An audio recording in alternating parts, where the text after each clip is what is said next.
वो आपको हम क्यों बताएं? नहीं नहीं, हम तो जान सकते हैं ना। नहीं, बिल्कुल नहीं जान सकते। किसने कहा आप जान सकते हैं? नहीं, कोई किसी का घर का सामने कोई आपके घर के सामने का बात नहीं, हम आपके घर के सामने इतनी गाड़ियां हैं, आप इनसे हमारे पूछेंगे जानने का क्या? राइट है। एकदम राइट नहीं है। I am very sorry, I am very I am extremely sorry, you can not stop me, नहीं you just can not stop मी।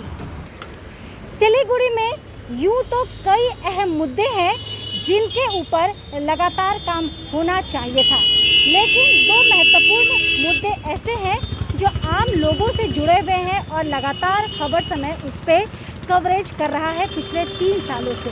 पहला मुद्दा ट्रैफिक का और दूसरा मुद्दा शहर में बढ़ते हुए एनक्रोचमेंट का।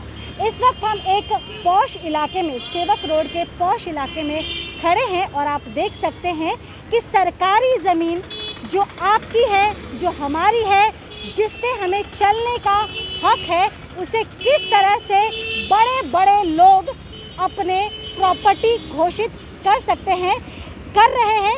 ये वैध है या अवैध, ये तो बाद में बात करेंगे, लेकिन ये आप देखिए कि ये जो जगह आप देख रहे हैं, और गार्ड भी आके ये हमें नसीहत दे के गए हैं, जो सिक्योरिटी के लोग हैं, हालांकि वो अपना काम कर रहे हैं क्योंकि यहाँ की सिक्योरिटी की जिम्मेदारी उनकी है, लेकिन किस तरह से वो हमें नसीहत दे के गए हैं और कहा है कि इस जगह को हम फ़ौरन खाली कर दें क्योंकि ये ज़मीन उनकी है। अब आप हमें ये बताइए कि वाकई ये सरकारी ज़मीन जो PWD की ज़मीन है, क्या ये वाकई उनकी है? ये पूरा जगह हम आपको दिखा रहे हैं और इस जगह को वो इस्तेमाल कर रहे हैं as a their own property.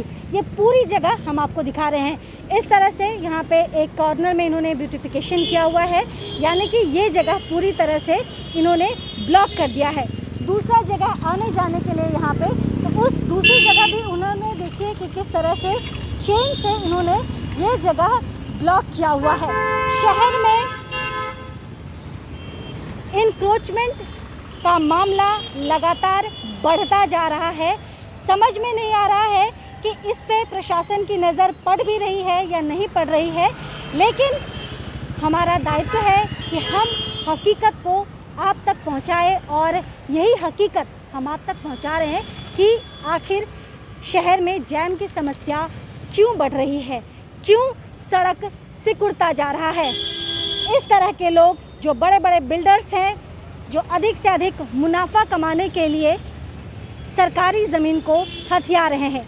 एक और बात मैं आपको बता दूं कि इस रेसिडेंशियल एरिया के जो मैनेजर है, जिनका नाम कमल बताया जा रहा है, सिक्योरिटी गार्ड ने उनका नाम कमल बताया है। कुछ ही देर पहले मेरी उनसे टेलीफोनिक कन्वर्सेशन हुई और हमने उनसे गुजारिश की मिलने की, लेकिन इस विषय पे जब कमल जी से बात हुई तो कमल जी का कहना था कि जब बड़े बड़े हाई ड्रेन के ऊपर गरीब लोग अपना घर बनाते हैं तो उससे किसी को कोई दिक्कत नहीं होती है, लेकिन जब बड़े बिल्डर्स इसका इस्तेमाल करते हैं तो क्यों मीडिया को दर्द होने लगता है।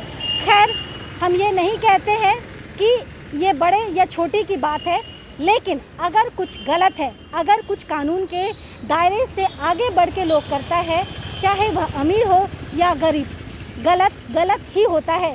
कानून का उल्लंघन ही कहलाता है।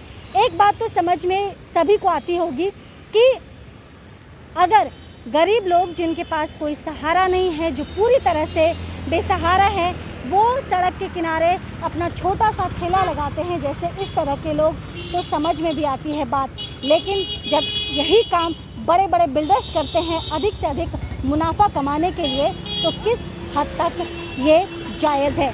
आज से इस कार्यक्रम की हम एक बार फिर से शुरुआत कर रहे हैं और हम आपको बताएंगे कि किस तरह से शहर में बड़े बड़े लोगों ने अधिक से अधिक मुनाफा कमाने के लिए सरकारी नियमों को ताक पे रख दिया है।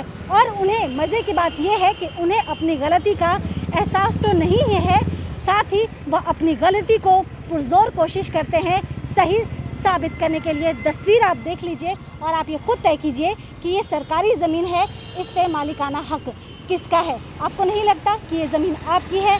आपको नहीं लगता कि ये ज़मीन हमारी है? हम सभी शहरवासियों का इस पे हक बनता है, लेकिन कुछ लोगों ने इसे हथिया लिया है। ये सही है या गलत, इसका निर्णय हम आप पे छोड़ते हैं। लेकिन हम आपको यह बता दें कि अब ये सिलसिलेवार तरीके से हम आपको शहर के विभिन्न जगहों से इसकी स्थिति दिखाएंगे और हम आपको बताएंगे कि किस तरह से शहर सिकुड़ता, क्यों शहर सिकुड़ता जा रहा है और वो कौन लोग हैं जिन्होंने शहर को पूरी तरह से सिकुड़ने पे मजबूर कर दिया है।